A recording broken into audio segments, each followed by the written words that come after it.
Hi, parents. Welcome back to the Parent Guide, helping your teen overcome pornography addiction.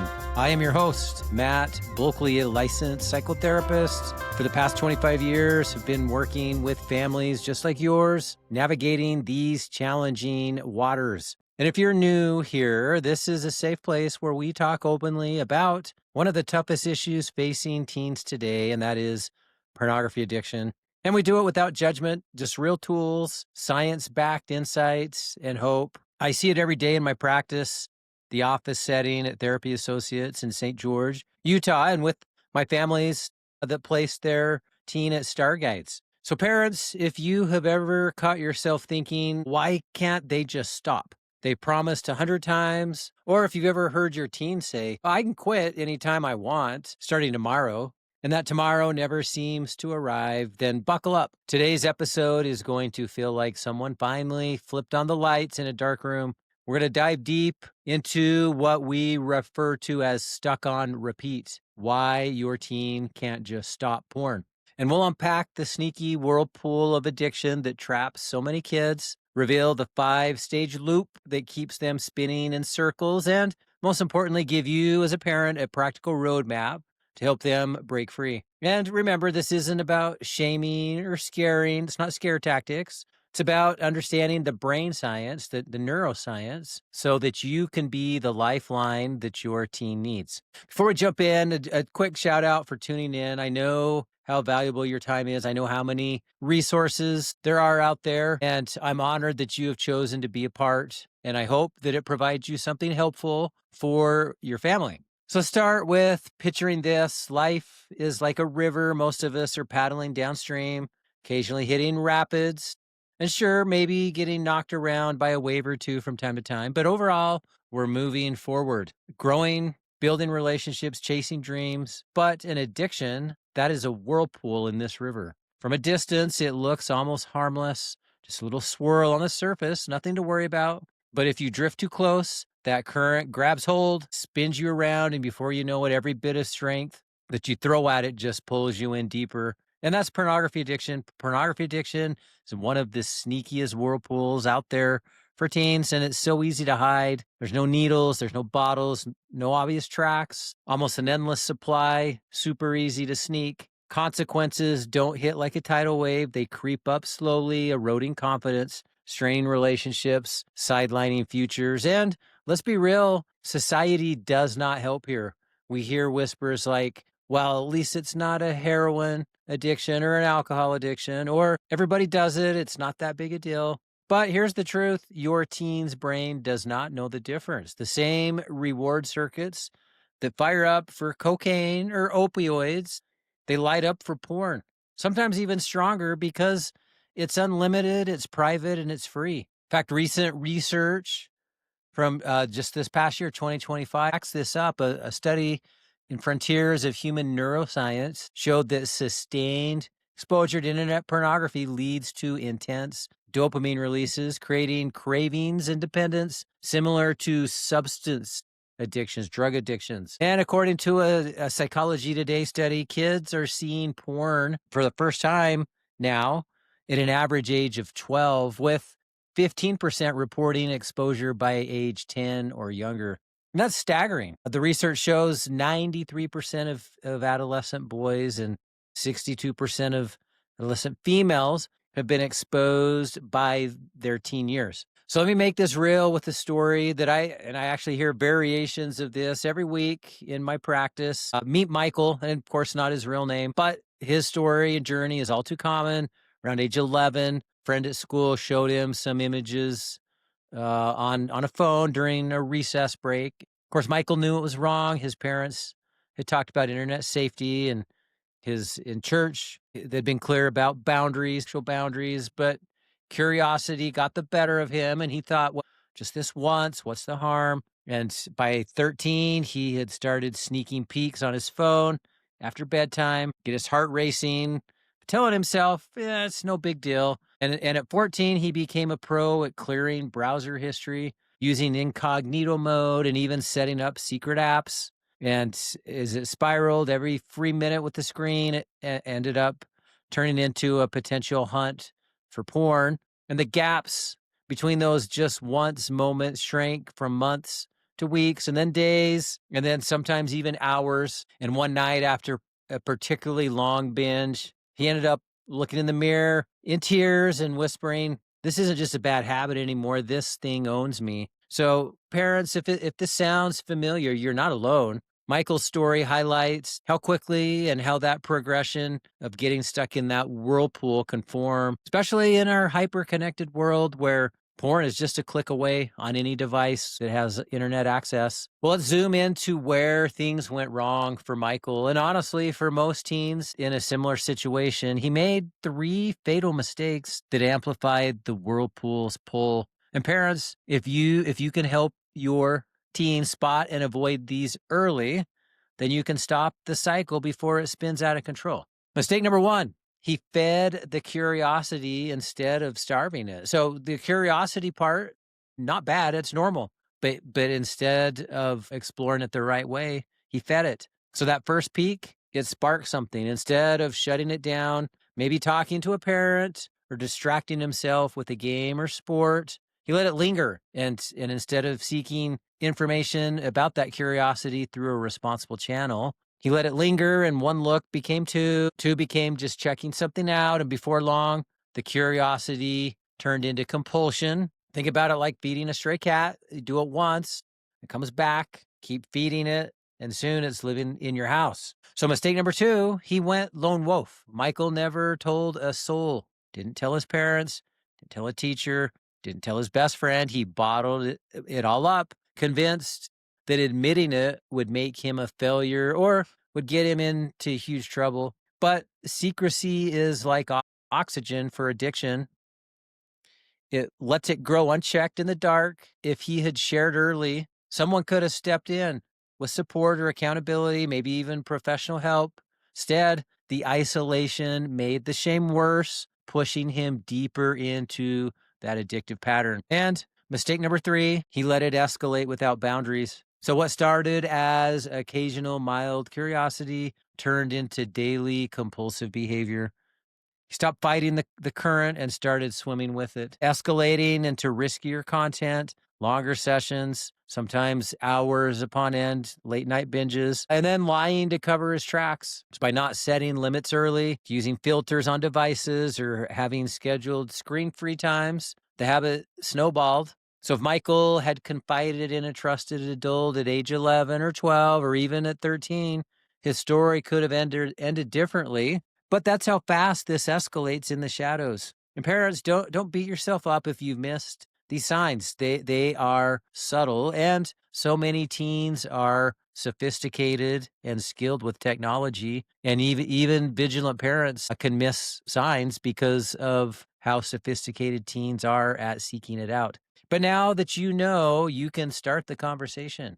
So ask open questions like, "Hey, I've been reading about how tough screens can be for teens. What's your take on that?" And that opens the door without any accusation. Data from just this last year, 2025, from addictionresource.net shows that nearly 1 in 10 Americans struggles with pornography addiction, and that exposure starts young. Now, for teens, EMC study notes that access has skyrocketed in the last decade, making these mistakes even more common. In fact, it is rare now that I encounter a teen who does not have their own electronic device with internet access. All right, well, here's the core of today's episode: the machine that keeps your teen stuck on repeat.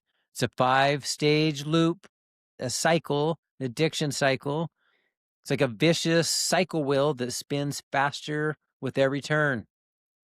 And understanding this isn't just academic, it's empowering. So knowledge is power. When your teen can name where they are in the cycle or the loop, they gain power to interrupt it. So let's break this down stage by stage with real examples and the science behind it. And the Breaking Free workbook, part of the Recovery Toolbox, provides a great diagram of this cycle, creates an easy to understand visual of the cycle. In fact, there's a really great YouTube video on this concept as well that has that same diagram, and that visual can be really, really helpful. So grab the Breaking Free workbook, or have your teen watch the YouTube video that shows the cycle and the visuals.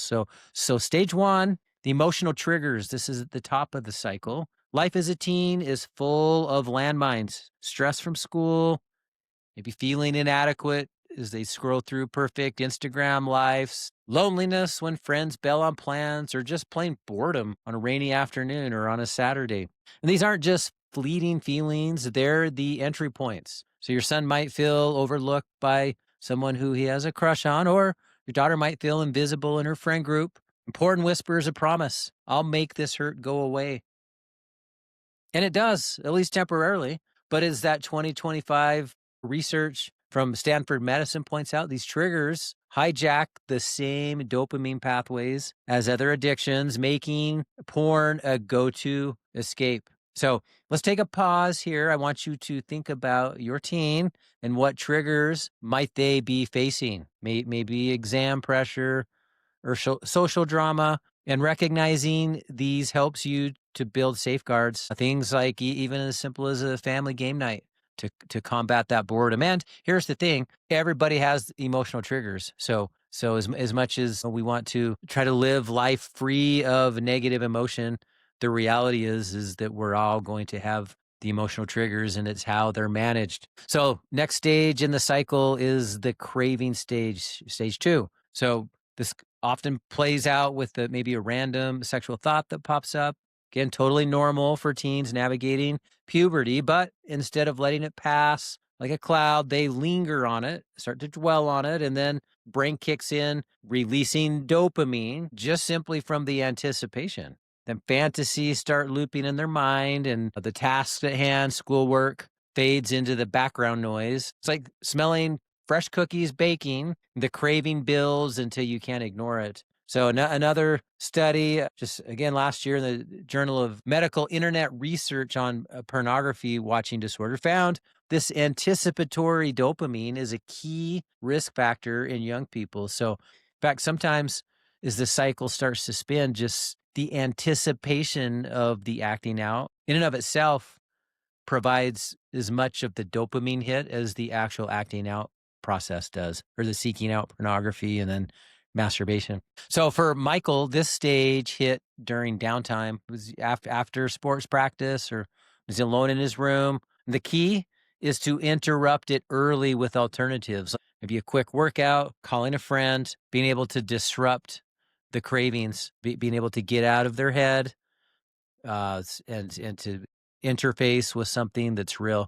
Next stage, the stage 3, is the acting out stage. And this is where willpower crumbles. They give in, binge watch, risking everything, whether it be the family computer while you're in the kitchen, or their school tablet or their school computer that has supposed filters or blocks on it, and they're doing that during lunch. Some escalate into edgier content. Others cross into real-world risks like sexting behaviors or trying to meet up with strangers online for sexual purposes. And this is the damage zone where the habits deepen. So research from mentalhealth.com shows this stage can lead to emotional instability, dysregulated emotion, and behavior changes. This is where you start to see the impact become more visible. So parents, if you suspect this, look for signs like excessive screen time, secrecy with their electronics, or sudden mood shifts, isolation.